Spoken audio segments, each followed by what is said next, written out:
जनाब स्पीकर, मौलवी तमीज़ुद्दीन का केस हो, चाहे मरहूम जुल्फ़िकार अली भुट्टो का केस हो, चाहे नवाज शरीफ या मखदूम यूसुफ रज़ा गिलानी का केस हो, जब तक कि ये किरदार कटहरे में नहीं आएंगे, खड़े किए जाएंगे, मैं आपको बताऊं, पाकिस्तान में अदल और इंसाफ हमेशा नापैद रहेगा। मैं आपको बिल्कुल दिल की बात करना चाहता हूं।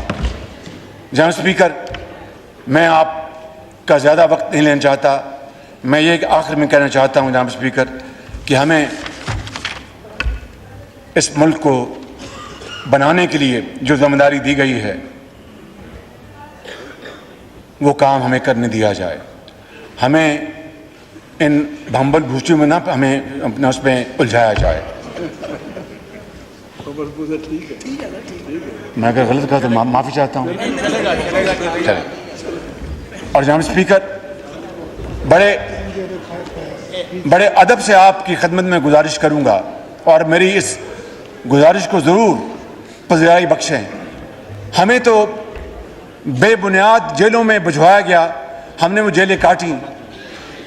इसके खिलाफ अब इधर ठहर जाए, जिसके नाम न्याजी है, इमरान न्याजी, 8-8 मिनट में 8-8 बेलें मिल रही हैं। कहते कि तोशा खाना में अगर मुझे फंसाया गया तो फिर और भी आएंगे। भाई आ जाओ भाई, फिर आते क्यों नहीं जेल अपना वहां पर अदालत में? वो टोप पहन के आ जाते हो, पता नहीं टोप के अंदर है क्या, मुझे इसका इल्म नहीं है।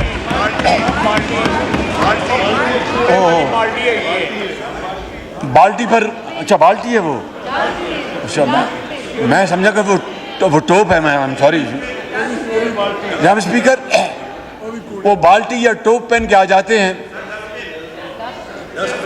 अच्छा, तो मैं ये कहना चाहता हूँ जनाब स्पीकर कि ये जो सिलसिला है ये अदलिया के लिए एक बड़ा सवाल है कि एक तरफ 8-8 मिनट में 8-8 बेलें दी जा रही हैं। हर केस में उनको कहा जा रहा है कि जनाब आप वीडियो के जरिए आ जाएं, और दूसरी तरफ अगर हम में से कोई 1 घंटा नायब की अदालत में ताख़ीर से पहुंचा तो वारंट ऑफ अरेस्ट शुरू हो जाते हैं। जनाब स्पीकर, ये वो दोहरा मेयार है, ये वो दोहरा मेयार है जिसने इस वक्त पाकिस्तान के अंदर निज़ाम अदल को दफन कर दिया है। और मैं फिर आज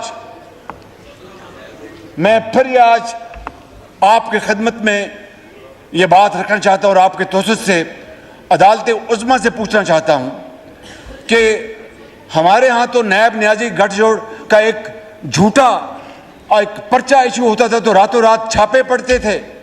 मैंने मोहतरमा फरियाल तालपुर साहिबा की बात की, ईद के दिन चांद रात थी।